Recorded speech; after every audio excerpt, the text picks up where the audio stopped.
Brad, you ever been camping in a bomb cyclone? I have been camping. I can't say.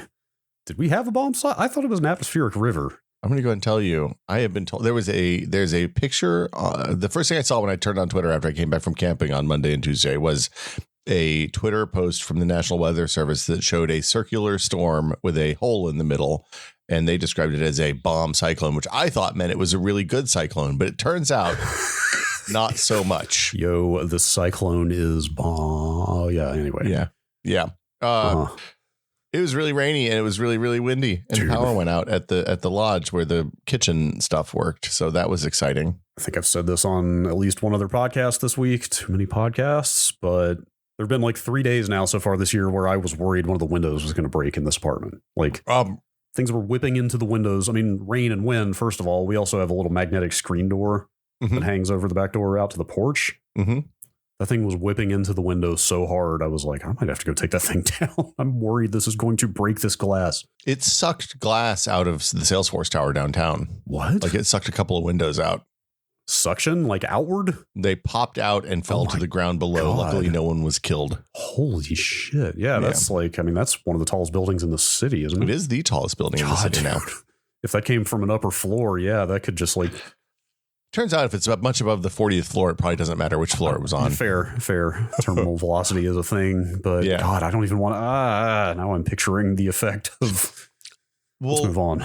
It's funny. I remember it's been 20 years probably now. There was a tornado that went through downtown Nashville and it just pulled the glass out of all the windows on the high rises. And it was like there were like 3 inches of broken glass on the ground underneath. I mean, I think it's all, I assume it's safety glass, but I guess maybe it's not. I don't know. I don't even know. Did we have, I thought I saw talk about a tornado here. Did I dream that? There was a tornado in LA at the same time, same storm. Yes, that was in SoCal. Yeah. Tornado warning, this says. I don't know if, this says there was a literal tornado in LA suburb. Jeez, in LA, in one of the outskirts on the coast.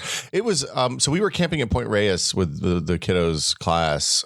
So it was like 54th and 3rd, 4th and 5th graders and about 30 parents, 25 parents, I think, teachers. So and a tornado of a different kind.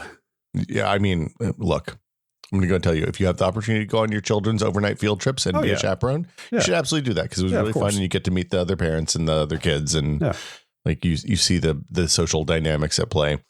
But also, holy crap, sleeping in I think the cabins were built in the 80s, but they were built on the kind of 40s style Parks cabin where it was like, 15 bunks, double bunk beds, single wall construction. The windows are on tracks that just slide open and close, and then there's screens behind them to keep bats and stuff out. It was really, really loud when the winds were going 40 or 50 miles an hour. Wow. Yeah. Wow. Yeah. How did the children take it? They were all unconscious, so it was mostly fine.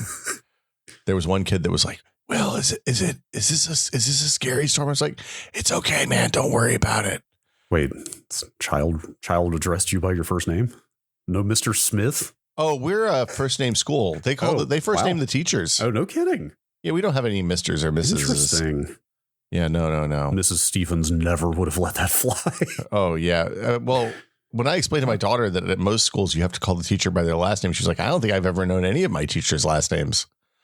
So, yes. Very, very different dynamic in my grade school, I'm going to say. We had some disciplinarians, I guess I'll say. Well, look, I'm going to go and tell you, it was a different time. It was. They've learned that making the children afraid of you just makes the children really good at hiding when they're fucking up. So if you make the children trust you, then they'll tell you when they're fucking up, and then you can tell them not to do that, and they probably will because they trust you. The system works. Yeah. I was in charge of a bunch of fifth grade boys. Okay. I was I got put in the 5th grade boy cabin because I have a daughter and I wasn't in my 4th grade daughter cabin. And they found out because my wife told them that I stream video games and make video games. Oh, no. And we had the best conversation. They were like, "What do you stream?" I was like, "Well, I used to play PUBG and I played in like tournaments and stuff and occasionally would make a little bit of money." Like, whoa. And I was like, "But then PUBG, people don't play it anymore." So I had to switch and I've been playing Fortnite. And they were like, "Oh man, you play Fortnite? We play Fortnite too." And I was like, "Oh," it's like, I'm going to do some market research here. So I was like, "Yeah, how, do you guys like buy the battle? Like, how do you play? Do you play build or no build? And we play build mostly. We play some no build sometimes. Do you do the battle pass? And we're like, oh yeah, we always get the battle pass. We're like, do you finish the battle pass? Oh yeah, we always finish the battle pass. No, and we don't buy levels either. That's for losers. Wow. And then I was like, do you get to like level 100 on the battle pass, or do you get all the bonus stuff all the way up to level 200? I was like, we usually get most of the stuff to level 200. I was like, okay, that's cool. And there was like, well, how often do you win games? And they were like, well, sometimes I win games, and then they would come back at me with the same question, right? Like, how often do you win games? I was like, usually 2 or 3 a night. And they were like, what, 2 or 3 a night? And I was like, do you guys have any crowned victory royales? That's when you win the game and have a crown for winning the last game, and then you win the next game, or you steal a crown from somebody who won the last game and have it on at the end of the game. And they were like, no, I didn't know you could do that. And I was like, yeah, you got to pick up those crowns. And they were like, do you have any crown victory royales? I was like, well, last season I didn't play as much, so I only had like 30. The season before I had 115 or something like that. They're like, what? For one night. I was a god among. You were a god. Yeah.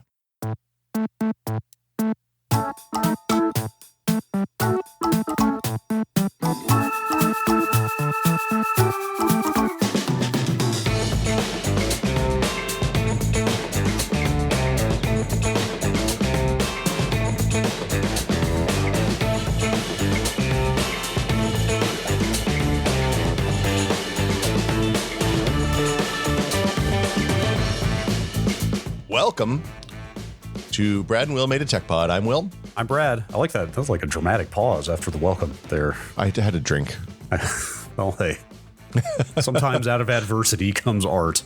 Most of the time, it's funny. Most of my relationship with Fortnite is to kill a bunch of 10-year-olds. Mm-hmm. And this time, I actually got to impress the 10-year-olds. Yeah, you got to educate them. I meant that the other thing I meant to ask, did they know PUBG?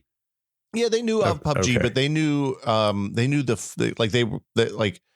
think most of them are like PlayStation or Switch gamers. Okay. Like most of the kids, like the house might have a PlayStation that's probably kind of contested. And then most of the kids, not everybody, because it's an expensive thing, but a lot of the kids got like a Switch Lite during the pandemic so that they could play games with their siblings and with their friends when, and they weren't fighting for the same console all the time. Got it. The only reason I ask is that if you told me that PUBG is the battle royale for people over 40, I would believe you at this point. I think PUBG is the battle royale for people who don't live in North America at this point, judging by the way the queues work. Okay. Yeah. Right. They they knew about Apex, but I don't think they had anything that would run Apex.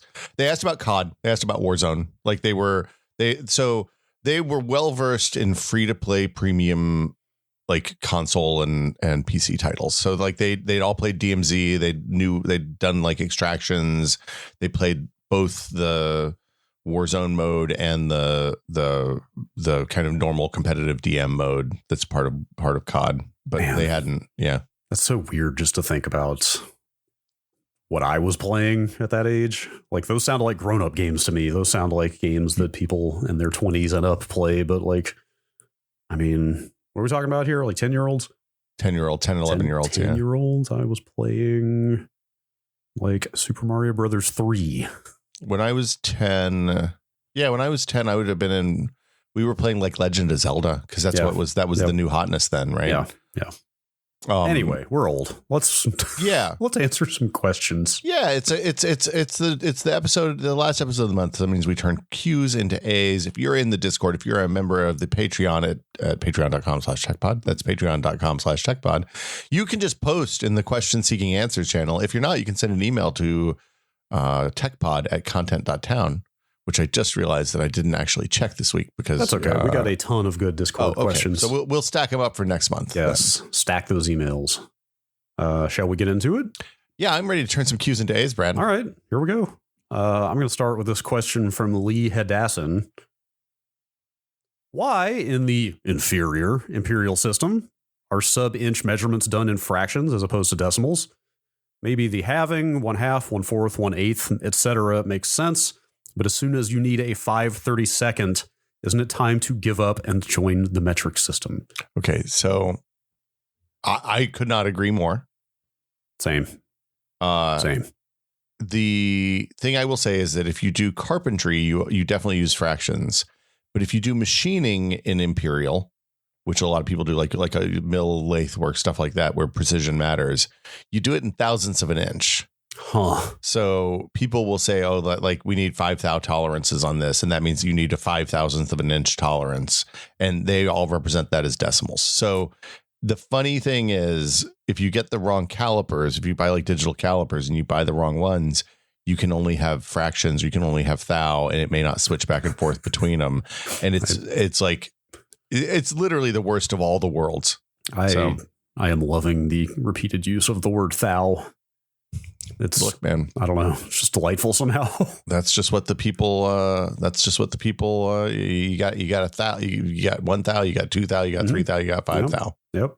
I cannot disagree here. Like, I would say the part of my brain that is extremely used to Imperial and that gives me a little bit of a twinge at the idea of not using it anymore is like maybe 5%, and the other 95% is like, yeah, metric is infinitely more logical. Of course we should be using that.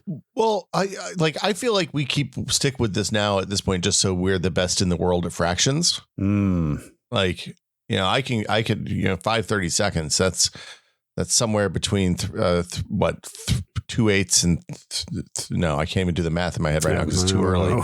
Yeah, never mind. I'm going to embarrass myself. But yeah, this argument is breaking down. Yeah, I would support a switch in a heartbeat. Like, I don't think it was ever in the cards, but especially now, like you know that it would just become the latest culture war issue the second that anybody tried to propose it. I mean, look, I think, okay, so 2 things. One is we tried to do it in the 70s. Did we? Yeah, because if you notice, as you're driving down the interstate system, there are infrequently signs that will say next city 19 miles or 32 kilometers. Huh. So they were trying to ease us into it with some non-threatening new signage. But here's the thing. The right constantly does these ridiculous culture war things in the US. They pick on the most vulnerable population and then make them the bad guy for everybody. We should be doing the same thing for something that's utterly harmless. Like, the Democrats are going to make you switch to the metric system. So you don't have to do as much math, because I think that there's 2 conflicting things that'll happen there. Uh-huh. And because people don't like math, it turns out. It's true. Yeah. And also they're going to be like, no, change is bad. So that, like, it's going to be like putting a piece of buttered toast butter side up on a cat and throwing it to the ground and seeing which end ends, because the cat always lands on its feet and the buttered toast always lands buttered side down. So the cat just spins. This is what's going to happen. If we pick the right culture war issue, we could just get them all tied up in knots and they won't be able to do anything about it. Well, your argument may be sound, and I think it's a little too early for me to parse. I've had a weird week, Brad. I'm sure. I bet. You left the house a bunch. I slept in a room with like 16 other people. Yeah, and then like spent a bunch of time downtown for the rest of the week, I'm sure. I was mostly walking around in parks and going to the going to hotel rooms. Is that the standard meeting? The hotel suite is the. Well, so like the big publishers will have, and platforms and stuff, like will have like a floor of meeting rooms, and then like they'll take one of those ballroom floors in the Intercontinental or in one of the big hotels down there, and they'll partition it off into a bunch of small meeting rooms. Yeah, and so I spent a lot of time in those kind of meeting rooms, and then also spent a lot of time talking to people just in hotel suites. And, and the lobby of the plaza. I don't know how many I don't know how many game demos I've had from like small to medium sized companies where they're doing the demo out of a big expansive hotel suite, but you can easily tell the people doing the demo are also sleeping in that suite. So it's like, if you got to go to the bathroom, it's like there's their toothbrush and everything there. It's like, oh wow, y'all are like staying here. Well, I mean, those hotel rooms ain't cheap. I don't blame them at all. It's it's expensive. You gotta. When you're a small company, you gotta double up. You gotta efficiency is the name of the game. Yeah, exactly. Okay. Next question. Dairy guy. Have both of you ever considered turning your passion for homebrew servers into a business? Like, that thought certainly has occurred to me on occasion. I'm contractually prohibited from turning any more hobbies into businesses. Fair. It's become problematic. I mean, that's actually, I guess that is actually the basis of my real answer here, which is that every time I think about it, it's like, oh man, I really enjoy this stuff. Like maybe what would it be like to do this for a living? And then I immediately realize, oh, it would be terrifying because now I have to get it right all the time. Yeah, I've done just to be clear, I've done this over and over again. My entire career has been me turning something I enjoy doing into my job. Mm-hmm. And there are pros and cons to it. Yes, for sure. The con is often that the thing that I enjoy doing becomes something I don't enjoy doing anymore. Yeah. Yes, that is absolutely the danger. You kind of see that on our Discord. There are a ton of people on our Discord who know way more than me about all that shit that I dabble with all the time, Linux and bulk storage and networking and blah, blah, blah. A ton of them you will see in their home life just want to buy the turnkey thing that works. And I've heard it over and over and over. I do this stuff all day at work. I don't want to do it again when I get home. I just want to buy a thing and plug it in and have it work. And I think that's a textbook example of what you're talking about.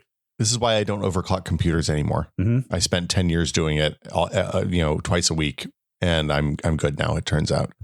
I don't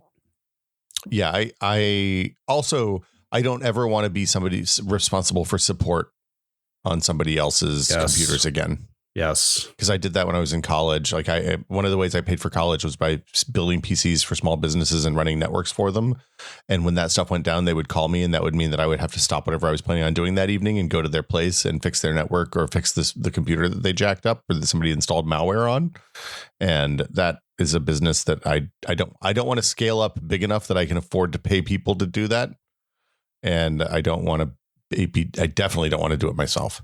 What did you, I mean, you were just a person, you're not part of like a larger company, but did you set terms when you would build a system for somebody in terms of your availability? Like, did you say like, here is my on-call time, or here's the like I told them I told them that like within 72 hours or something like that. Okay. During the months that I was in Knoxville, because usually I was only in Knoxville during the school year, and then the summer they would have to find somebody else. And I guess the understanding there is like, hey, if you want immediate support, then you should spend more on a larger outfit. Yeah, well, there weren't a whole lot of it. When I was doing that, it was when like Gateway and Dell and all those places were kind of new and not super trusted. Like people were like, how is somebody going to fix my computer if they're based in Texas and they don't have people here? Fair question. But what I would do is give them the number of like the screwdriver shop where they could take the machine and the people there would fix it for them. Right.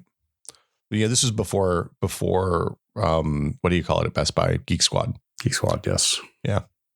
Here is a very related question from Pat Bear. Hey, Pat. Hey, Pat. Are either of you still the tech support person in your extended families? Everybody should check out Pat's Twitch channel, by the way. It's just Pat Bear, BAER. I'm not, are you? I kind of never was. I never really was called upon.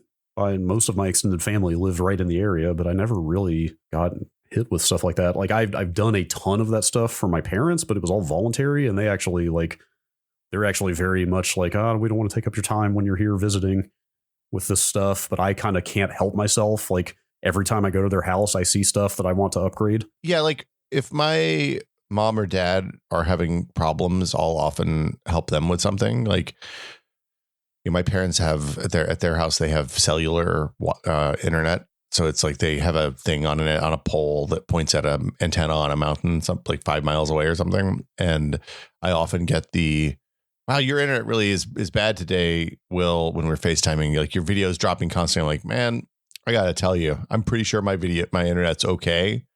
But your antenna sags about every 6 months, and you have to get the guy come out to like aim it again and tighten it back up. And pretty sure that's where we're at right now. He's like, well, no, our Wi-Fi signal is like 5 bars. I was like, the Wi-Fi signal does not, that number of bars just means how connected you are to your local node, not how connected you are to anyway. They've gotten much better at taking help. Because for a long time they were bad at it and just wouldn't listen and follow instructions. Also, I found if you just tell them to aim the phone at the screen when they're on FaceTime, and then I can see exactly what they're doing instead of having them try to describe what they're doing since they don't know the names for anything. Mm-hmm. Much easier. Oh, yeah. Yeah. I weirdly, sometimes they stop me from doing things, actually, when I was there last fall. Nice. Their router, they're still on the venerable Asus N66U. Remember that? Yeah, I had one of those. Still working fine. I mean, they don't live close enough to other houses that the signal interference is a problem. But, they've got modern iPhones and MacBooks and stuff. Like, they're losing out on good Wi-Fi, right? So I wanted to put a proper ass modern access point in the ceiling. Yeah. My dad was not down with mounting something to the ceiling. Really? Yes. He was just like, yeah. You're not getting up there and drilling in the ceiling. Yeah. So we had my brother-in-law thankfully does a lot of the frontline support. We find when we compare notes, we often find that like they'll like, hey, we want to get security cameras to put up us on the barn so we can see like wildlife in the field. But also we don't trust Google. Maybe we should get these Amazon ones. And we both told them not to get the Amazon ones. And if you don't trust Google, but you do trust Amazon, there's a disconnect here. Yeah. Well, the funny thing is the Ring ones are still branded Ring and they don't really make it clear that it's Amazon. Anyway, the point is I was like, both of us told them not to get the Ring ones. So instead of getting the Ring ones or the Google ones, he went out and bought some cheap, like a just straight Alibaba Express China brand that was listed on Amazon and had a couple of thousand positive reviews. And I was like, I think I talked to my brother-in-law. I was like, we're just not going to engage with this and it'll be fine. So yeah, just don't mention it for long enough. Yeah. If you're worried about security, you probably made the wrong choice, but that's okay. Yeah. Yeah. Okay. How about a Warbird question that's not about college football? That's not possible. That's the rare unicorn. Is it about college basketball? No. Okay. How about sports? Oh, wow. What are some words you absolutely shouldn't need spell check or autocorrect for, but do anyway? Without fail, I can't spell calendar without having to think about it hard, yet I somehow remain a functioning member of society. I fucked up vacillate so bad last night that I couldn't spell check couldn't figure out what I was trying to say. VACILL? I think it's 2 L's. 2 L's, ATE? Yeah. That's the one thing I'm generally pretty good speller. Single or double letters in longer words like that. Occasionally, like millennium and Mediterranean are two where I can never remember. Are there 2 L's, 2 N's, 1 N? Millennium, I don't have a hard time with because I worked on Millennium Bug stuff so much in 1998 and 1999 that I had to fill in so many trouble tickets that I will always remember. Like my dying breath will be that it's 2 N's at the end of Millennium. Yes, 2 L's, 2 N's. I've finally gotten a handle on Millennium. I still Mediterranean. That one doesn't come up that much for me. R's it turns and out. N's. I think it's, oh God, is it 1 R, 1 N? It's 1 N. Might be 2 R's. Let's move on. Is it balloon that has 2 L's and 2 O's? Yes. What's the one that? Oh, vacuum. Vacuum I always have a hard time with because I feel like it should be 2 C's. Yeah, 1 C, 2 C-C-C-U-M. Yeah. But it's 1 C. Yeah. Most of mine are double letters in weird places, though. Yes. I don't know if it's Windows or Edge. It might be Edge. Edge, I feel Edge? Like. Yeah. I mean, in addition to I use Chrome and Edge for different things. Wow. I don't love Chrome profiles, although I also use those. But anyway, Edge has been getting like they made a good browser, and now they're slowly ruining it again with crap. They just keep loading more garbage in there, right? Yeah, constant nagging about. Do you want to load optimized settings? Which, boy, that sure does include making this my default browser without you being upfront about that. And like they've added this giant Bing sidebar without. I don't even know if you can turn that off. The thing I don't think they should be able to call those settings optimized because they are clearly not optimized. Yeah. I'm digressing from my digression here. Have you seen that Arc browser? No. ARC. Okay, I won't belabor it. You can go look it up. It's a startup. There is a startup that's a bunch of like Google Chrome and Amazon S3 and like Instagram. A bunch of veterans of like web stuff have gotten together. It's from the browser company. Yes, they formed a startup called the Browser Company, and they're making a browser called Arc. It's only on Mac right now, and it's like an invite-only beta, so it's super unavailable. But it's like apparently some fairly radical rethink of how a browser should work. Like they're doing stuff like page and player agnostic media controls. So like any page that's got media in it There are controls in the browser UI itself for that. So they're using the mobile style playback for the video instead of picking that's interesting. Yeah. Anyway, that's a digression. Anyway, that seems like something to maybe keep an eye on. Somebody mentioned it on our Discord. I don't think I have a Mac that would run that probably at this point. Yeah. What did I digress? Oh, Edge. Your weird browser perversions. All I was gonna say, sorry, this is like far afield of this question. Like, I think it's Edge that's doing it, not Windows, but it's gotten extremely invasive about all the autocorrect stuff. Like, did you forget punctuation here? No, I'm in a chat app. I don't care about punctuation. Leave me alone. Constant word replacement suggestions, like constant little finger wagging about stuff. That's the world we're coming toward with the you thought the hey, I'll complete your sentence for you thing was annoying. Just wait until they get the AI chatbots loose on your text, and they're like, you've actually split your infinitives here. Are you sure you really want to do that, Brad? It's it's appropriate for casual conversation, but not. So sometimes we're all going to sound exactly the same. Sometimes intentionally incorrect grammar is a fun affectation. Robot, get off my back. We're the thing that bums me about the AI chatbot stuff is that we're just reverting to the mean.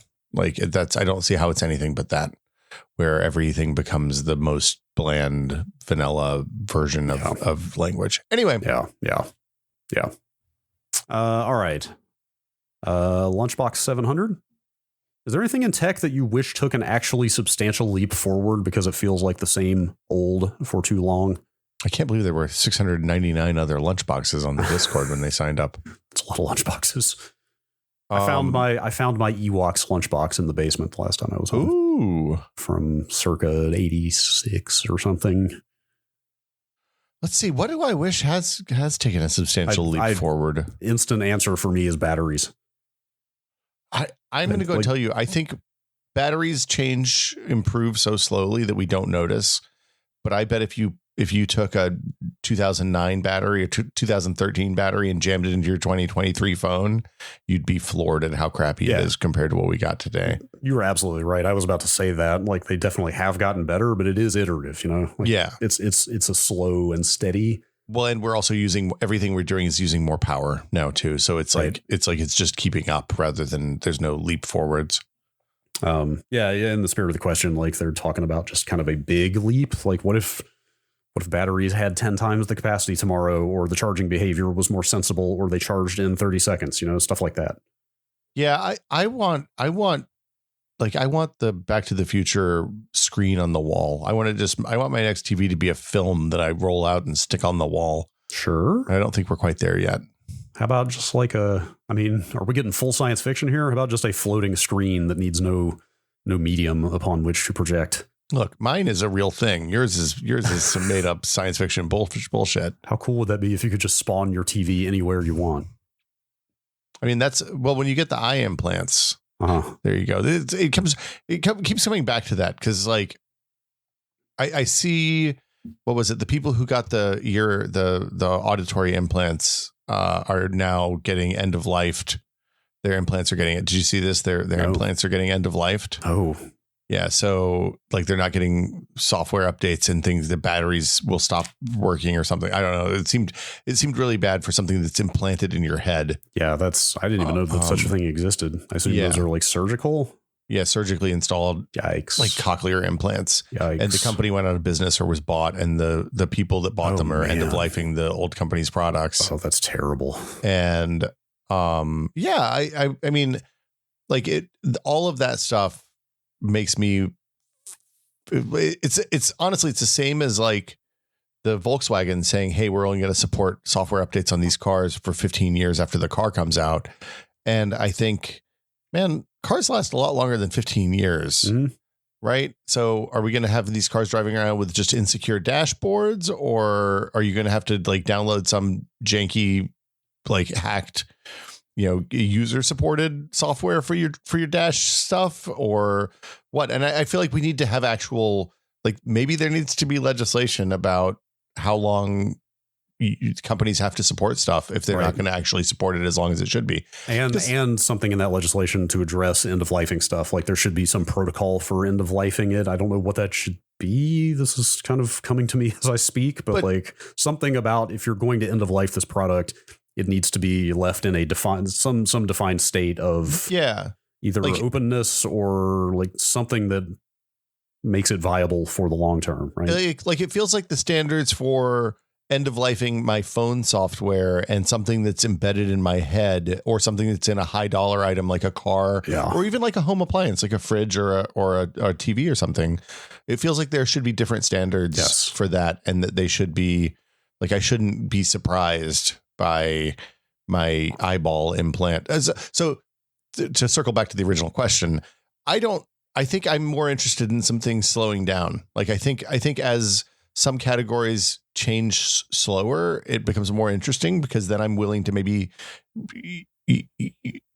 like I think there's room to live with some stuff longer and upgrade it less often and you know, it's like a really good thing happened with TVs when the processors in TVs got fast enough to run all the video apps and those interfaces weren't crap. And we stopped upgrading the boxes that we had hooked up to our TV every 3 years. And most people just use the one that's built into the TV now.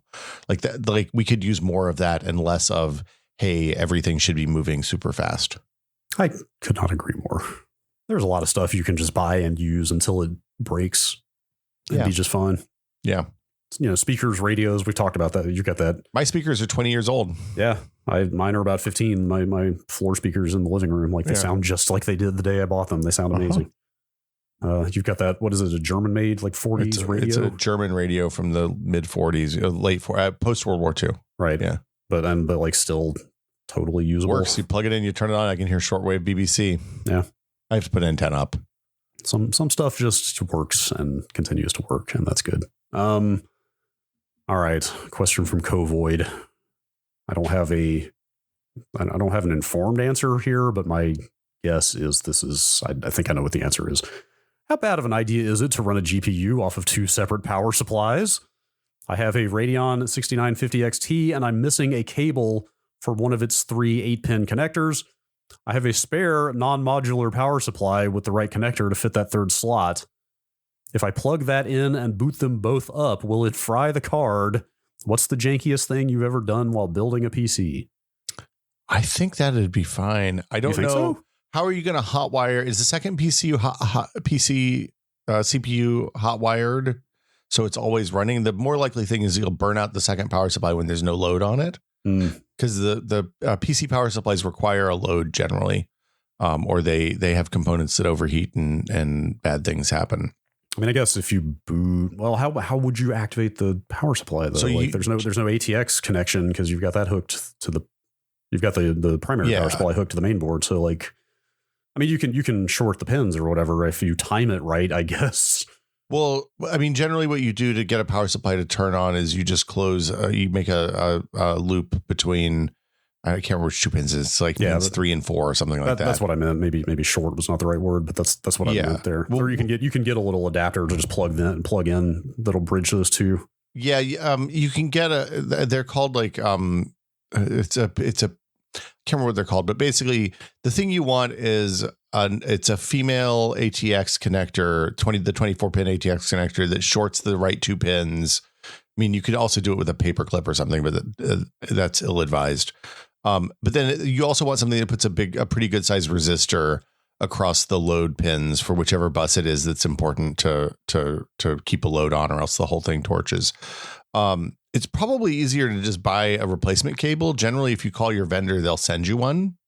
Yeah. Or if you don't mind spending the money, there are aftermarket cable makers for power supplies. Like Cable Mod is the one I see people talk about all the time that makes like kind of nice braided cables for different manufacturers' power supplies. And they're not super expensive. Just make sure you get the right, because like even within the like Corsair has 2 different cable specs for different lines of modular power supplies. So like you can't even go within the same brand. You have to get the one for the right power supply model that you have. Yeah. If this is just a matter of a missing cable and you know, if you've got enough extra ports on the power supply and stuff, absolutely just get the right cables and do that. Yeah. So in the early days of like big big high power consuming dual GPU setups, there weren't a lot of 1200 and 1600 watt power supplies. So some of the vendors would do 2 800 watt power supplies that were hot wired to start off the same ATX signal on the motherboard. And they were fine. The power that comes out of these power supplies is pretty clean and uniform. I think you'd be better off running them both of the connectors for the GPU off of the same power supply. Yeah. Just so the the timings and stuff are the same. But you should be able to run everything, all the main computer stuff off of one power supply and just the GPU on the second one. I'd buy the cable over me. Yeah, definitely for something like that. Any stuff for the jankiest closing question? Jankiest thing you've done? I've got a few. Oh man, look. When we were in the Maximum PC Lab, about 5 years into my run there, somebody started making racks that you could mount an ATX motherboard on. Okay. And up until that point, pretty much all of our test machines, when we were building something to test before we were doing the assembly for a photo shoot or whatever, it was all just assembled loose on the desk. So and I carried a lot of bad habits forward from that. Like until this most recent build, I had SSDs just dangling from SATA and power connectors inside my case. Wait, I still do that?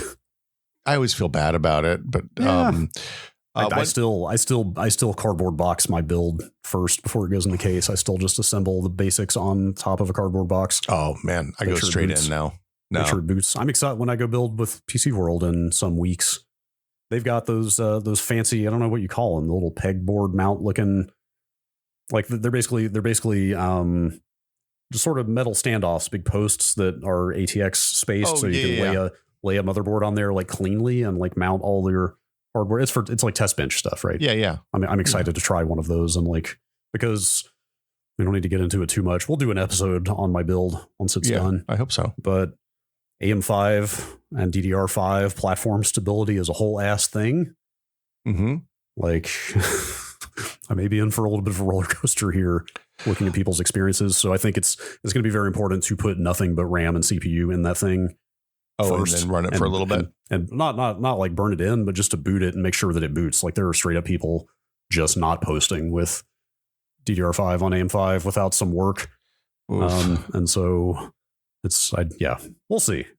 Should be interesting.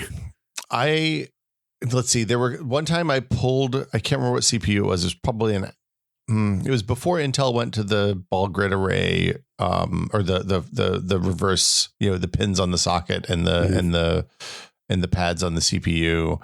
One time I yanked a CPU out because the thermal paste had hardened and I didn't run the PC long enough to warm it up. And when I pulled the cooler off, the CPU just pulled straight out of the friction holder. Ooh. That was bad. I've straightened a bunch of bent pins over the years using a mechanical pencil. Yes. I used a knife. I think I've talked about most of these. I'll just summarize. But yeah, my current Z170 board that this 7700K is in, I leaned over while I was building it. And my t-shirt caught on some of the pins and bent 20 of them or so out of position on the CPU socket. And I had to very, very gingerly with a pocket knife get in there and try to bend them back. And it's run flawlessly for 7 years. So I feel pretty good about that one. The mechanical pencil is way easier, it turns out. Yeah, I should get one of those next time. I hot swapped a BIOS chip. Oh, while it was running, you put a new one in? This was in the early AMD days. I think, again, sorry if I've talked about these. It was a Duron or an Athlon, like a Thunderbird. Wasn't Thunderbird was one of the Athlon. I think it was in that range around 2000, 2002, something like that.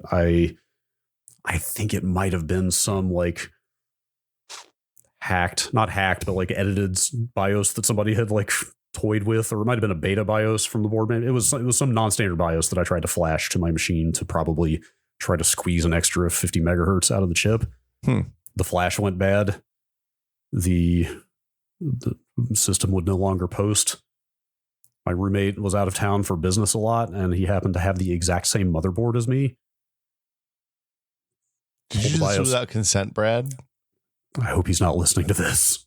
I pulled the BIOS chip out of my board, went in there and booted his after his was up and running, pulled his chip out, put mine in, reflashed it with the good BIOS. I can't believe that worked. It was like approved. I looked like people online were saying like, yeah, do this. Like this works. This is like how you rescue a bad BIOS flash in those days before there was some, Q flash or whatever BIOS rewind. Dual BIOS thing. Yes. Yeah. And hey, both systems were fine thereafter. It's funny. I don't remember ever having a bad BIOS in the Max PC lab. Again, I was toying with forces that I did not fully understand. Yeah. Well, I mean, I guess also in fairness, we probably would have just called the manufacturer and had them send us a clean chip rather than trying to do a hot swap. I was a broke college student. I didn't really I needed that system to work. I didn't have a lot of options. Yeah. I feel like there's definitely some other janky stuff we did. I once refilled a water. I once changed the coolant on a water cooling system while the machine was running because I didn't want to unplug the ATX power connector because it was behind I would have had to take the reservoir and everything out to get to the ATX power connector to disconnect it. And I didn't have another power supply around that I could I needed to run the pump while I was filling it was the gist because I wanted to get all the air out of the line while it was running. And so I just turned the computer on, dumped all the coolant out into a bucket while the other stuff was there ready to go.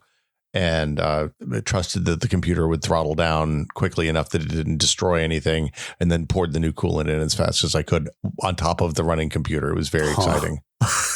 And everything was fine. All right. I had some paper. I had an enormous wad of paper towels there ready to go in case I made any mistakes. And I had somebody standing by on the power switch. So it's probably okay. Hey, that's our motto. It's probably okay. It's probably, it'll work itself out. Okay. Question from Ray in reverse. Why do game studios release games and then immediately require huge updates? I just picked up Hogwarts Legacy and it required a 64 gig updates. I have a guess here. Zero day patches, probably. Well, yeah, but so like I think that's what they're asking is like why is there immediately a huge update? Mike, okay, here's my guess. Yeah, you tell me. I assume that's a combination of the mad scramble to get a game out the door in general, and potentially with less of a thing on PC, but especially on console certification stuff. Like you have to submit your game for certification before it comes out, right? So like I assume there's an interim period where you can't just push a live update to a game that's in cert, but you're still fixing stuff and still updating things. As far as why it's that big, I can't. Guess. Okay, so you're right that when you do a new game, the cert situation is the initial cert, at least for Microsoft. I think I can talk about this. Takes longer, right? And then once you've done a couple of patches that the cert is clear on, they'll put you into like an accelerated path where some of the stuff is automated. And it's a like now our turns on the Anacrusis cert is like less than 24 hours. Sometimes it's even 8 if we hit the time zones right. The reason the patch is so big is depending on. So it as always, it's complicated. I think that's an Unreal Engine game. And yes, it is. The way it has to do with the way your data is structured. So like if you think about like old id Tech shooters where you had pack 1, pack 2, pack 3, pack 4, pack 5, you could change map geo or lighting maps or whatever, some large component of the game in one pack. And it wouldn't have to re-download all the other packs. It would just grab the diff. So it would look at the version 1.0 of that pack file and the version 2.0 of that pack file. And then it would download some mathematical representation of the changes between version 1 and version 2 of that file. Now, when you start encrypting your pack files, like all modern Unreal Engine games do, then the diffs don't work as well because it's an obvious, like it ends up being mathematically complicated to the point that you're just better off giving the whole fucking file again. So if when you package up your Unreal Engine game, you put the stuff that's going to change, generally the theory is, as I understand it, at least our approach was, we put the stuff that we're going to change a lot in these small files. And that's stuff like weapon data and text files and all these little things. And then you put the stuff that doesn't change that often, like map geo or episode geo, in separate pack files so that everything is kind of like distinct and separate. And then the idea is when you need to change something, it only changes one of the small ones and not one of the big ones. My guess is that they changed either map geo or somebody ran a better light map or something like that, and it had to redo all of the give you all of the maps because 69 gigs is a lot. Or alternately, they just put everything in one giant pack file, which means the patches for that game are always going to be enormous. Cool. I didn't know that a lot of modern games were encrypting their assets. Is that just a safety measure of we don't want people pulling the stuff out and messing with it? I think Unreal does it by default. Huh. But is that why you would do it in the first place? I mean, prevent hacking, prevent XYZ reuse of assets. I will tell you, it is incredibly easy to pull stuff from encrypted Unreal pack files. Okay. So at this point, it's probably, I mean, I think it's one of those things that like, I think people do because it's the default setting in Unreal and not because of any actual reason. Like it's a real, like there's a tool called Unreal Pack Tool that like will decrypt whatever you have, I believe. Tells you how to extract the keys from the games that you have. So you buy the game, you get the key, you get the pack, you put this into this tool, and then you can browse the pack file just like it wasn't encrypted. So it's like I don't know why you bother. Yeah. A game developer friend of mine years ago, when I was working on a Fusho thing, they just handed me the whole assets for the whole project for their game. Right? They were like, "Here's the whole thing. We just copied off of our Perforce." I was like, "Wow, are you sure?" I don't know if I want that response. Was like, the game's out. It's on Russian sites already. You can download it unencrypted today. So if you want to see how it works, it's all there. There's nothing we can keep secret. So, okay then. Yeah, I mean it's all compiled. All right, next question. It's another Warbird question. Oh no, still not about sports. Wow. Why is OS X's support of common and critical tools so bad? Out of the box, Python and rsync are hilariously out of date and more or less necessitate the usage of homebrew or other methods to get something workable for modern systems. For Pete's sake, the stock rsync doesn't have a version flag. It's so old. Do you use... First of all, I admire his use of the term OS X. I would, if I was brave enough, I too would still be using OS X. I started saying macOS, which I think is worse. Well, it's OS 11 now. Well, I know that is even... OS X was supposed to be the last operating system. Anyway. Once again, versioning and branding are bad. For somebody so good at making stuff, they're so bad at naming it. Yeah. You don't, I guess you don't use a Mac. I don't have a working Mac. Oh, wow. Okay. I mean, I have my MacBook. My most recent MacBook is a 2013 or 2014 13-inch MacBook Pro Intel. Yeah. So Apple's, I guess this is all on me. Apple's standards around command line stuff are very weird, and I don't fully understand them. First of all, they are using the BSD version of utilities and not the GNU versions. So stuff like find that you're going to come to from Linux is going to have different flags, and it's a whole thing. Well, we talked about this with Jeremy Allison on the Samba episode of the FOSS-Pod too, because he was like, because he said like Apple had reached out to them and helped. They wanted help getting Samba running on, I think, iOS because it's part of Files now, the Files app now. Okay, yes, it is.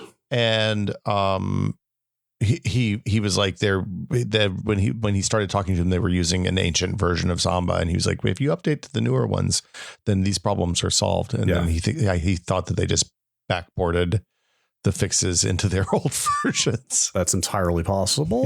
Yeah. We might have cut that from the interview. I can't remember. Maybe so. So like OS X has a bunch of FreeBSD underpinnings. It's not entirely FreeBSD, but partially. Like a big chunk of the kernel is patterned after it. So I guess that... But I think it's maybe more of a licensing thing is the reason that they're using BSD utilities. But the other thing is they are also just seemingly slowly purging GPL anything from the operating system. Like, oh, really? Like I don't think it ships with Bash anymore, or it might still have Bash, but it's a very old version. As of the newest version, or maybe the last version, they don't ship Nano anymore, as another example. Is it a GPL3 thing? They like anything that switched to GPL3, they're not using? That might be it. And then this is all just sort of scuttlebutt that I see on forums. That's people's speculation is why these utilities are disappearing, is because they just seem like they maybe don't want any GPL licensed software shipping in the OS anymore. It's weird. I'm not 100% on that, but that seems to be the way things are going. Like they ship, I think Pico is in there alias to Nano. Like if you run Nano, you'll get Pico, I believe is the case. That is fascinating. I wonder how much, like it's their general strategy with, okay, so I know that the GPL3 is incompatible with App Store apps because the conveyance has to be open source for GPL3 stuff as well. So that means Apple would have to open source the App Store, and they're probably not going to do that, I think. Yes. Man, that is extremely restrictive. I didn't know it was that serious. There's a lot of, this is why people were upset about the GPL3 is because they were like, this is theoretically great, but in the real world in which people use software, it's not particularly viable. Yeah, I think this whole thing is the same reason they switched to Z Shell from Bash as the default shell in OS X. And I looked it up, and sure enough, the Z Shell license is extremely permissive. Yeah, so it could be that if they're distributing updates to command line utilities through the Mac App Store, then anything that uses the GPL3 is off limits for macOS. Yeah. I think this is also why a lot of places do dual licenses for software, and they do an MIT or a BSD and then GPL3 as well. So yeah, I don't know. That's fascinating. It's been interesting to me watching from the outside, and I did buy an iPad Pro last year, but watching from the outside and seeing how Apple is changing, how the Mac and the iPad are kind of slowly getting closer to each other. Mm-hmm. Like I would love, I mean, for all intents and purposes, my Mac, I have a keyboard for it that has a trackpad, and I could use my iPad as in the same way that I would have used a Mac laptop, right? There's just no terminal that lets me interact with the shell OS, the OS under the shell on iOS, and there is on the Mac. So yeah. I don't know. I just realized I'm recording this podcast on this MacBook. I could just check. Okay, the system Python on this Ventura install appears to be 396, which is like not that old, as far as I know. Well, there's, I think they're up to 311 now. You got to come original. That's nope. Amber is the color of her energy. Nope. All right, let's move on. Yeah, it's a year old. That's not too bad. Yeah, yeah. It's an interesting thing. I mean, if you're the sort of person who finds versions of command line utilities across different operating systems interesting, it's a weird dynamic that's going on there. I'm probably okay. It turns out. Okay. I don't know. I like what I like. All right. WordDB has an interesting question. I hope maybe you've got some insight into this from your VR time. Mm-hmm. I just listened to the PSVR 2 episode and had an idea pop into my head when you were discussing getting custom lenses for the headset. Why can't we just input our prescription into the headset and have the headset distort the video to match what our eyes need to see as in focus? Is that I don't think possible? Optics work that way. Okay. I don't think you can. You can sometimes take data that's out of focus and apply that to build like a 3D model out of a series of 2D images. But I don't know that. I don't know if it's computationally too expensive or if something we just can't do. Yeah. I think the problem is that when you have the optics in, since they're focused to infinity in the glasses, I think it's that you can't see the lens. I think that the lenses need to focus the light from the screen onto your eyes, and I think they just miss. And I don't think we can correct for that in software. Yeah, I would believe that. It's an interesting idea. Like I think the way that could work though is like there are liquid lenses that are used in like telescopes and binoculars and stuff like that are that the lenses just they physically, the liquid physically changes the configuration of the lens, and that's possible, but also probably it's cheaper to just make a clamp that goes in that you put a $50 pair of lenses in. Yeah, I really need to get some of those. I think that would make me use that headset more. Yeah, I've got to pick up a PSVR. I had some conversations with people this week that made me think I'm going to want to play some stuff on that thing soon. Yeah, there's some decent stuff on there. Is that just a software thing? Is that like the games that are being made for it interest you? It's not a hardware thing. I talk to people whose opinions I really respect about,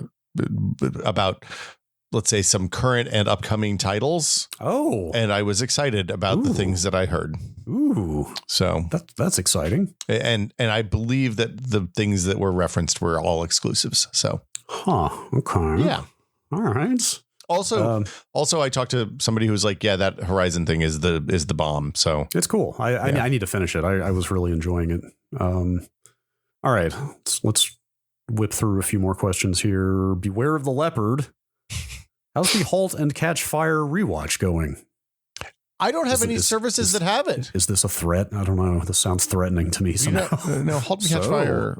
How's that rewatch going that you're not doing right now? No, I'm just getting paranoid. It's on AMC. Is it? Okay. Yeah. So yeah, the actual answer here is that I would love to do this. And we talked about doing it last year, about a year ago, maybe. Yeah. A while ago.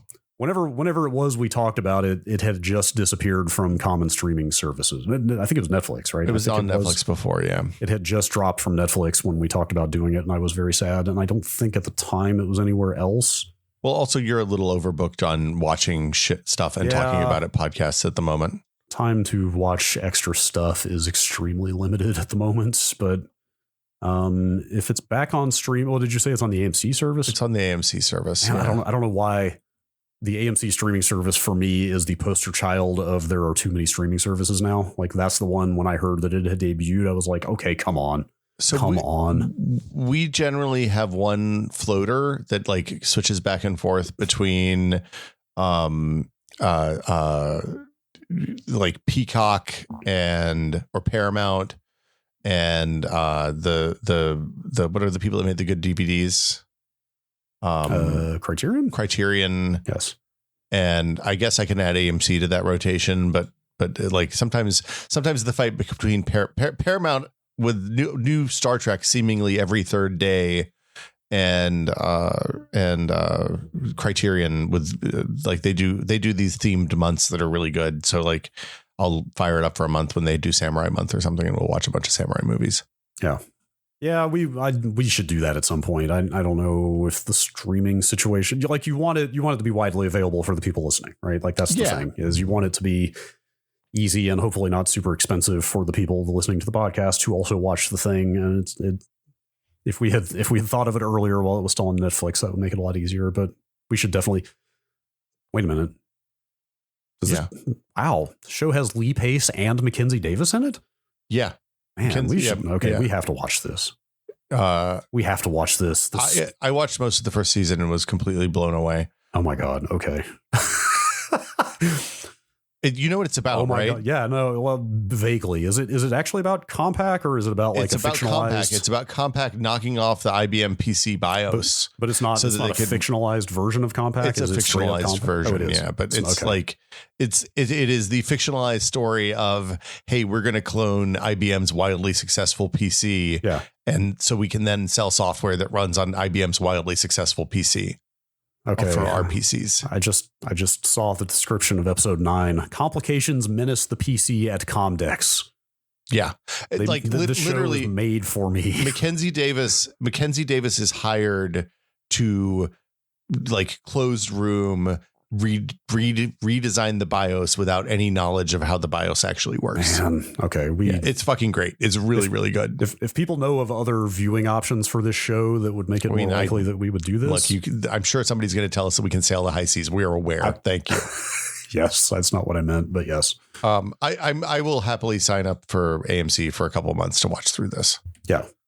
There's only like 10, it's like 4 seasons and each one's like 12 episodes. So yeah, again, it's not so much us signing up to watch it. It's more like asking people to sign up for what I consider a peripheral streaming service. Look, they've got Breaking Bad. They've got this, they've got Mad Men. Like if you haven't seen one of those shows, it's worth signing up for. Yeah. I just don't know what the ongoing, I don't know how much I love a John Hamm, but I don't know how much John Hamm I need in my day to day. I get it. Yeah, I could use quite a bit, but anyway. All right, a few more here. Yeah, what you got? Cyber Slime Cassie asks. That's a pretty good name. Yeah, it is. What's your favorite shitty tech nostalgia? The things you hated about hardware and software at the time, but now you get wistful and teary eyed. I think mine is the MS-DOS logo you'd see in Windows 95. I always struggled to look at it as a kid, but now the nostalgia hits hard. You're not wrong. There's something about that MS-DOS icon from Windows 95 that gets me. It's the gray MS with the red D, the like purpley blue O, and the S all interlinked at the bottom. I think it's that the color palette reminds me of like Trix or Fruit Loops. Yeah, like, I see that. I think of like Fruit's breakfast cereal when I look at it, but it's I don't know. I miss CRTs a lot. It turns out. What? Yeah. Man, I mean, like, look, there are definitely advantages in terms of image quality and kind of refresh, low persistence, et cetera, but I don't know. I miss that gentle glow. I miss that. I miss the, I miss just the warmth of the, I miss, you know what I miss? I miss putting your hand up to the screen and feeling the static. Okay. Yeah. I like the sound of degaussing it. Yeah. Yeah. Fair. The click when it turns off and on. Yeah. CRTs look amazing. Don't get me wrong. Well, actually, you know what I really don't miss about CRTs on top of everything else is the geometry problems that started cropping up. Thought you were going to say CRTs nuts. Mm-hmm. I'm sorry. Also that. Yeah. As CRTs got flatter, the geometry got way worse on them. And I hated that. Yeah, that's true. I don't know. I don't have a lot of like, look, my nostalgia for mechanical keyboards has been sated by buying a bunch of mechanical keyboards. Oh man, I've been you're in the hole now. You got it. I've been just randomly loading up Keychron's site again recently, every so often, just looking at it. I don't need a new keyboard. This one is working fine. I have zero reason to buy a new one, but when you're ready, I'll send you some of those Silent Boba, the hybrid key switches you can buy and you can put those in. It'll be real nice and quiet. Yeah. So Twinkle Twinkie did something devious, I would say, when he sent me that keyboard, because it's got like kind of every major switch on it, and there's a nice little legend on the back that's like, hey, tab and caps lock are these switches, and like WASD are these other ones. So I've got like a built-in key tester here. Yep. So I can just when it's time, I can just like try them out and decide. Look, man, the first tap's always free. This keyboard is fine. Look, why, Brad? You only have one life. Why should you live it just being fine?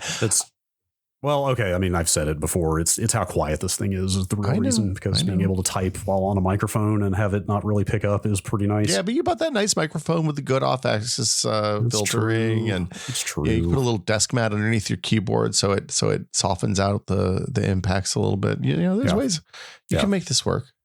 Yes. Okay. All right. Let's wrap here with Cake Batter Lightning Round.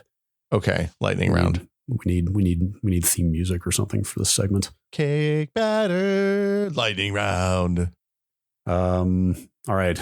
What percentage of a bedroom should be occupied by a bed? Oh man, this 100%. 100%. Make the floor in the bedroom out of bed. Make the entire bedroom the bed. I just want to stand in the doorway and fall face down. I don't know if I want to have to vacuum my bed though. Okay, fair. Northern California houses are small. I've had a queen size bed my entire life now. I when I go stay in a hotel or like rent an Airbnb or something. Wait, your entire life? I mean, since I was a kid. Wow, I had a twin bed until I was like I think I got a full in high school or maybe middle school finally. So when I moved into the upper class dorms at UT, I had a room to myself, so I just bungee corded both. Oh my God. I bungee corded both of the twin beds in that room together and had a king size then. It was fucking awesome. There was a metal pole across the middle, so that you had to be careful.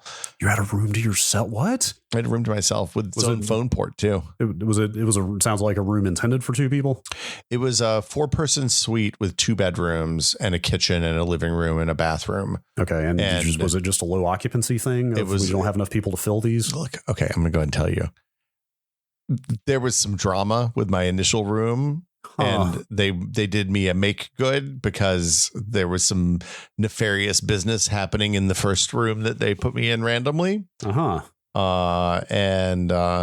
so they put me in a solo. They gave you, so you could buy the solo room. Like that was an option. You could pay like an extra $600 and get a solo room. They comped me the $600 solo room. Yeah. Wow. There must have been some.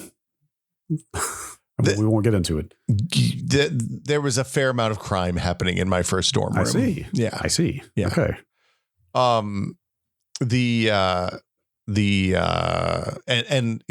Anyway, a minor. Now these days it feels like a minor amount of psychic trauma, but back then it felt like a lot. Anyway, and then I moved out of the dorms and I had a queen size bed from then on, like in California, the whole 9 yards. I would love to have a king size bed at this point in my life because I have a kid. Sometimes it's nice to like jump into bed on Sunday morning and lay down and watch cartoons or something together. Yeah. All right. Why are all 70% is the max. 70. Okay. All right. Sure. Yeah. I have extremely come around to the bedroom is for sleeping and etc. and not like a TV or a desk. So I never had a TV in my bedroom until we had a kid. And then like the first time she got really sick, I was like, we got to have a fucking TV in here so that we can get her to lay in bed and get better. Fair. Yeah. All right. Why are all North American power outlets upside down? Is it because they form a face and we all like the face? Who's to say that upside down or right side up is right side up or upside down? Wait, are they upside down in Canada? Are they the other way in Canada? No, in Australia, they're upside down. Oh. Because it's, different. Well, he's in Canada, so I assume they're also the same up there. Oh, well, no, he said North American. I'm sorry, not American. Yeah. Okay, I'm sorry. He was talking about... Do you think people put everybody else has different shaped holes. Yes. Other countries have totally different, like some devices will still come with adapters for other countries' power outlets. I like the face. The face makes me happy. Yeah. Faces, like that Faces in Things Twitter account is a delight. But I think that Faces in Things Twitter account just rips off the good posts from the Faces in Things Reddit for the record. Okay. That's probably true. Also, I wish we had 240 volt power in the United States so that my hot water kettle would heat up faster. That would make me happy. Yeah, I can see it. All right. This is perhaps the most cake batter question ever. What is a more cursed file system? YouTube FS, storing information as YouTube videos. Ping FS, storing information as ICMP packets. Or IRC-FS, storing information in an IRC channel. Are these all real things? I'm pretty sure I've heard of hang on. I'm not getting any results for IRC-FS. Yeah, I don't know how that would work because there's no lasting. It would be ephemeral. I think that's probably the most cursed. I have heard of people using YouTube for stuff like that. Is that a real thing? Well, YouTube FS allows you to browse your favorite YouTube videos locally on your desktop without going to YouTube. Okay, that's different. That's something totally. Oh, here it is. Okay, nope. Get this second result on GitHub. Use YouTube as a file system. Wow. This is on the GitHub repo. Current status: under active development. Don't try and use it. If it breaks or eats your data, your problem. That seems right. This seems like the kind of thing that the moment they find out about, they're going to be like, "Hey, man, this is a no from us, dog." Oh my God, look at this chain of dependencies. Okay, It says, what? A user space file system that uses YouTube videos as data storage? Why? Random thought, hacky proof of concept, sort of worked with YouTube Live. This is a more polished version. Under the how, okay, it's fuse bindings to Node, to QR encode, to FFmpeg, to YouTube video.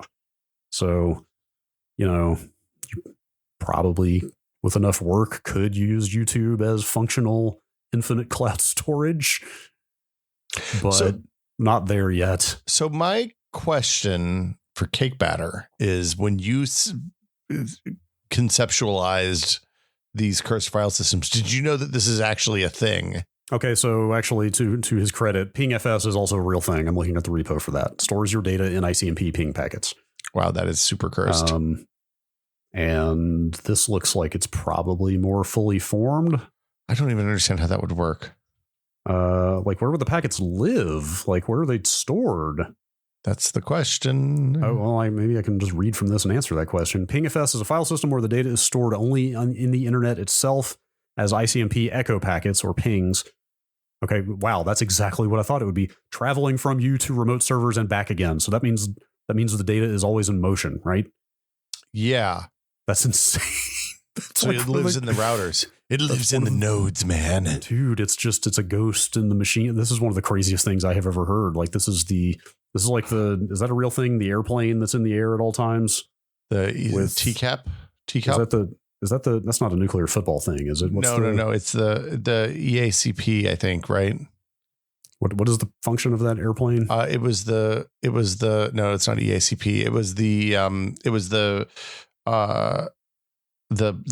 It was in case Washington got nuked, so there'd be continuity of command in the military. So is there just like some number of military officials as like backup command? And I don't even know if they still run that plane. I think it was backup for NORAD, maybe. Okay, I see. Maybe this was before they like went to the heart of Cheyenne Mountain or whatever. Well, it's the Night Watch aircraft, the Boeing E-4B Advanced Airborne AACP Advanced Airborne Command Post is a militarized version of the Boeing 747-200. And for like 40 years, there was one always in the air at a time in case of a sneak attack. Okay, this repo this is written in C. PingFS is, of course. It has not been updated in about 6 years. There are build instructions here. I kind of want to try this and see if I can make it work. Now I have to assume IRCFS is a real thing because these other two are. Yeah, I'm sure it is. As to which one is the most cursed, I cannot. I think the ping one is the most cursed. It has to be. I think you're right. But as far as I can tell, it's also the most fully functional. Well, man, fair. Okay. If you've got more weird, slightly disturbing, offbeat tech projects, please keep them coming because this is completely fascinating. The YouTube one actually sounds useful because like you can store a buttload of information on YouTube. That's what I meant about if you could make it work reliably. That's like infinite cloud storage until they catch on and shut it down. Yeah. We should end this. I was going to say I've kind of integrated rclone into my workflow fully now, which is amazing. You send it to Dropbox or something? Or? I'm mostly Google Drive because that's what we work off of the most. I set up everything, OneDrive, Dropbox, everything I use on there. But like, I've got a systemd service where I'm just mounting the Nextlander Google Drive on boot, and it's just part of my file system now. And I can run. Also, I went and generated. So I guess rclone has one API key for everybody who uses it, which is a problem with Google. Wow. It's not, or you get a lot of rate limiting when you try to use it out of the box for that reason. So do you have to create your own API key? I had to learn how to go to like Google Cloud and generate API keys for myself. But now it's like almost I wouldn't say it's as fast as local, but it's like pretty fast to like enumerate a directory. It's like a second maybe. The scary thing about that Google Cloud, like I always get the same fear with both Google and AWS when I'm in their cloud dashboards, because it feels like I have credit cards obviously attached to both of those accounts. It feels like you could hit a button and sign yourself up for some enormous recurring charges if you click the wrong thing. The Google Cloud processing stuff, like that whole interface is extremely arcane. I was a little in over my head. I had to do a fair amount of that to get like Nest stuff working on my Home Assistant and all that. And like, it's just scary. Like they need a big button that says, hey, you're about to spend money. Yes. Thankfully, rclone gives pretty explicit instructions for how to get the API key you need. It's a long multi-step process, but they spell it out reasonably clearly. So I kind of got in and got out. My advice to you is to copy and paste those documents, like that documentation someplace, so that when that code expires in 12 months, you remember how to do it. Oh, do those? Sometimes some of them expire and some of them don't. I don't understand why some do and some don't. All right. Good to know. Yeah. Okay. That's it for questions. Thank you to everybody who wrote in. Yeah, if you have questions, you can send them to techpod@content.town, or you can email. You can post them in the question seeking answers channel on the Discord if you're a patron. Speaking of patrons, this is the part of the show where we thank our patrons. Thank you, patrons. Thank you, patrons. And it's the last episode of the month. So we thank, in addition to our executive producer tier patrons, we also and everyone, frankly, we also thank our associate producer tier patrons. I am not able to filter by tier. Oh, there we go. I had to make my window bigger. So, as we often do, thank you first to our executive producer tier patrons, including Andrew Slosky, Bunny Thorpe, GTFO Crimes. I think Bunny Thorpe, Bunny Crimes maybe got a new job. Sweet. Paddle Creek Games, makers of Fractured Veil, David Allen, James Kamek, Joel Krauska, Just Wedge, Nick Johnston, and Twinkle Twinkie. Thank you also so much. Yeah, thank you. And an extra special thank you goes out to our associate producer tier patrons, including Alejandro Navarro, Andre M. Burke, Arthur Geese, Ben Tallman, Dave Yulian, Eric Klein, Graham Banks, Jad Rita, Jason Rooney the Ref, Jay Maybe, Matt Walker, parentheses, Walkman 8080, close parentheses, Nathan Phelps, Sanchit Kumar, Steve Lynn, Thomas Shea, Tom Hilton, and Travis Rosner. Thank you all so much. We appreciate you all. Yeah, we really do. And that will do it for us this week, I guess. Mm-hmm. We will be back next week with another edition of the Tech Pod. So thanks for listening. Bye.